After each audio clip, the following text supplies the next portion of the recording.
Dalam buku Anda tampaknya tidak menempatkan Rusia sebagai negara yang memainkan peran unik dalam melawan tatanan dunia Gog dan Magog juga. Bagaimana seharusnya umat Islam memahami keseimbangan antara menyambut perlawanan dan tidak jatuh ke dalam kesetiaan buta kepada negara bangsa manapun?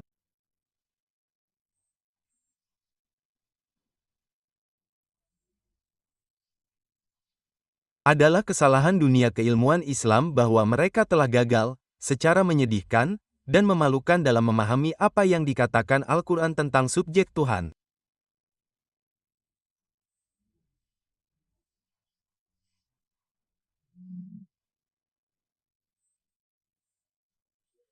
Anda tidak dapat menemukan satupun ulama Islam terkemuka di dunia saat ini yang siap menjelaskan subjek tersebut dari Al-Quran dengan benar.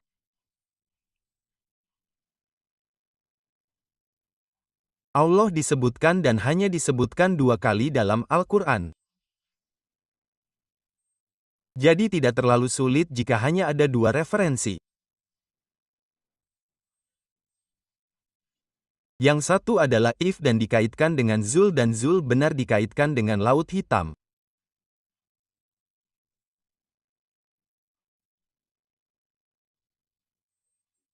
Laut Hitam dan Zul digambarkan dalam Al-Quran sebagai sesuatu yang akhirnya menang atas orang-orang yang tinggal di wilayah Laut Hitam atas nama Tuhan Allah.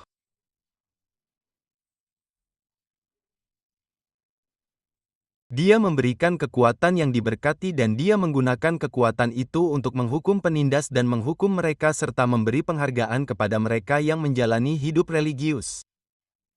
Itulah profil Zuling. Dia melakukan perjalanan ke barat dan timur. Kemudian ketika dia melakukan perjalanan ke arah ketiga yang kita kenal sebagai jalan di pegunungan Kantong, di sana dia bertemu dengan Tuhan dan Mag dan dia berhasil menahan kekuatan Tuhan dan Mag di balik penghalang. Tuhan dan Mag adalah manusia. Saya tidak punya waktu untuk terus mengulang 500.000 kali. Namun saya telah mengajarkannya berkali-kali. Saya sekarang sudah tua dan saya lelah mengulang apa yang saya ulangi. Namun itu seperti air yang jatuh di punggung bebek. Saya dapat berbicara 1.000.000 kali, mereka tidak akan pernah menerima pandangan saya. Ini adalah Gog dan Magog yang ditahan di balik penghalang. Mereka adalah orang-orang yang kuat, manusia, tetapi mereka menggunakan kekuatan mereka untuk menindas.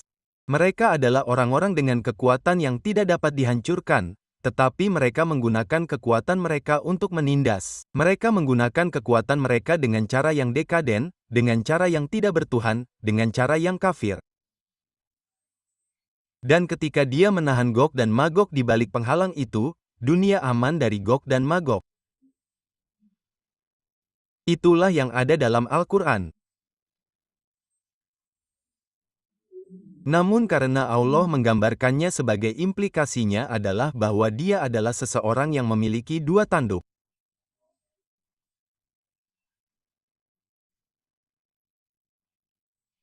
Tidak, karena Al-Quran merujuk berkali-kali pada kata itu dan bahkan tidak sekalipun Al-Quran menggunakan kata itu untuk berarti tanduk. Setiap kali Al-Quran menggunakan kata itu merujuk pada suatu generasi, suatu kaum, suatu zaman. Jadi kita abaikan omong kosong tentang tanduk itu yang membuat anak-anak sekolah mengikutinya. Jadi sekarang karena dia menyebutkan implikasinya dan saya telah mencoba mengajarkan ini dan saya telah gagal karena mereka tidak mau mendengarkan saya. Mereka tidak mau mendengarkan saya. Nama Zular adalah seseorang yang berdampak pada sejarah 2 kali. Itulah artinya, tetapi saya membuang-buang waktu saya selama 25 tahun, mereka tidak akan mendengarkan saya. Tidak.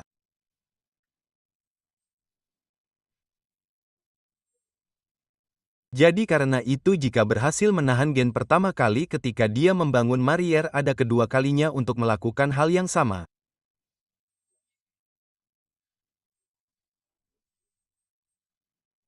Ia akan memengaruhi sejarah dua kali. Pertama kali terjadi ribuan tahun yang lalu. Tidak ada manusia yang hidup selama ribuan tahun. Jadi agak bodoh. Agak bodoh untuk mengidentifikasi Zul dengan siapapun dalam sejarah karena ia masih akan muncul untuk kedua kalinya dalam sejarah.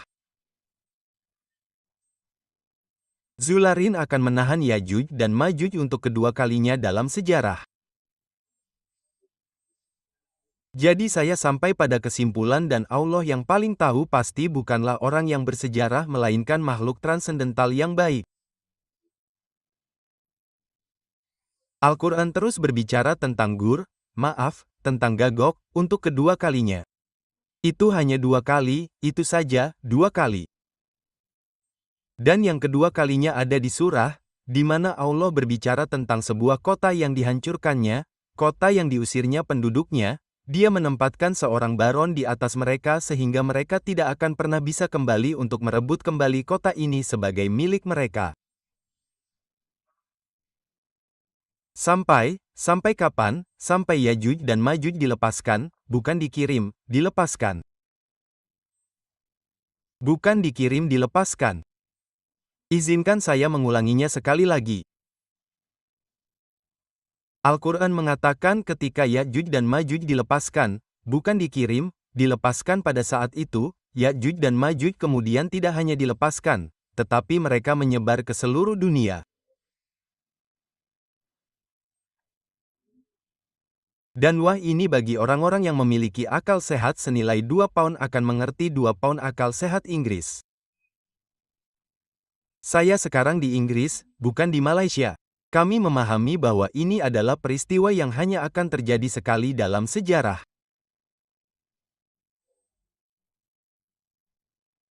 Hanya sekali dalam sejarah umat manusia akan menyaksikan Tuhan dan Majuj ketika mereka dilepaskan menyebar ke seluruh dunia. Dan dengan kekuatan mereka yang tidak dapat dihancurkan, mereka mengambil alih kekuasaan di seluruh dunia. Dan kemudian mereka melanjutkan untuk menggunakan kekuatan itu untuk menindas. Mereka menggunakan kekuatan mereka dengan cara yang tidak bertuhan. Mereka menggunakan kekuatan itu dengan cara yang dekaden. Mereka menggunakan kekuatan orang-orang kafir. Berbeda dengan Tuhan dan Zul yang memiliki Tuhan kafir. Jadi ketika Yajuj dan Majuj dilepaskan, orang-orang ini akan dibawa kembali ke kota tempat mereka telah diusir. Dan Majuj akan membawa mereka kembali. Pertanyaannya adalah kota mana itu? Wah, saya bisa terus mengajarkan subjek ini dari sekarang sampai umat saya tidak mau menerimanya.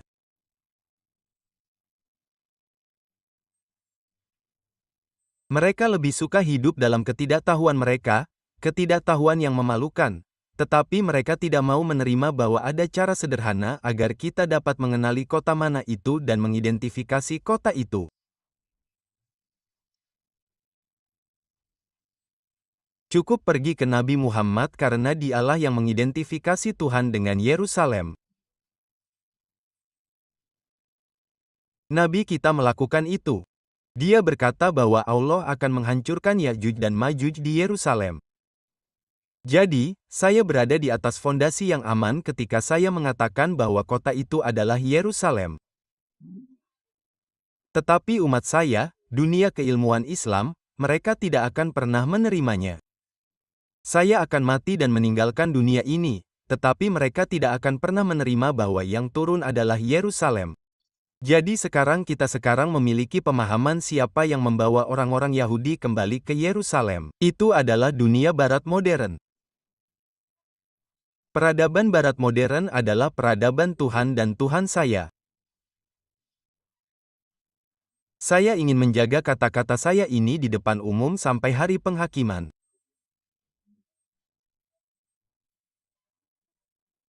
Saya ingin berdiri di hadapan Allah pada hari penghakiman dengan bangga menyatakan bahwa peradaban yang lebih dari peradaban barat adalah peradaban Yajuj dan Majuj yang mengendalikan kekuasaan di barat.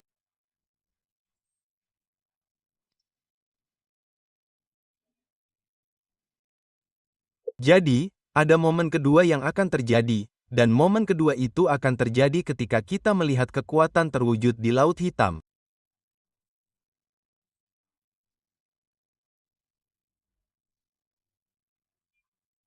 Ketika saya bertemu dengan Menteri Luar Negeri Rusia Selrow tahun lalu, saya terkejut diundang menjadi bagian dari kelompok kecil. Saya tidak tahu mengapa mereka mengundang saya untuk makan malam bersamanya. Dan ketika saya mendapat kesempatan untuk berbicara dalam acara makan malam itu, saya bertanya, bolehkah saya berbicara tentang Al-Quran dan Rusia? Dan dia mengizinkan saya. Namun, dia heran ketika saya berbicara tentang Laut Hitam dalam Al-Quran karena dia tidak memiliki pengetahuan tentang itu. Al-Quran berbicara tentang Laut Hitam.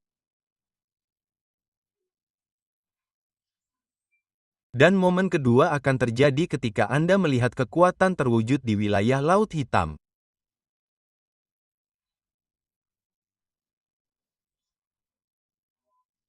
Namun, ini akan menjadi kekuatan yang bertumpu pada fondasi iman dan kekuatan yang menentang dan melawan penindasan serta yang berupaya membantu mereka yang beriman kepada Tuhan.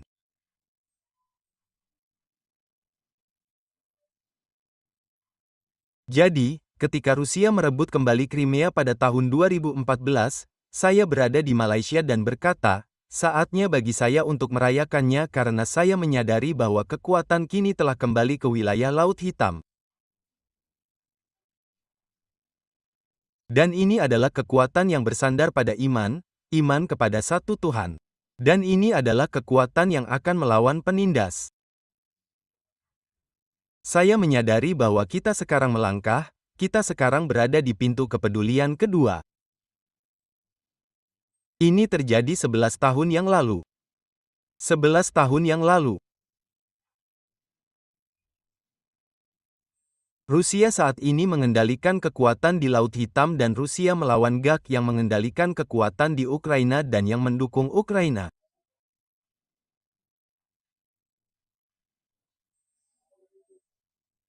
Jadi dunia, Al-Quran telah memungkinkan saya untuk dapat memahami urusan internasional, memahami apa yang terjadi di Ukraina, memahami apa yang terjadi di Barat dan hubungannya dengan Rusia.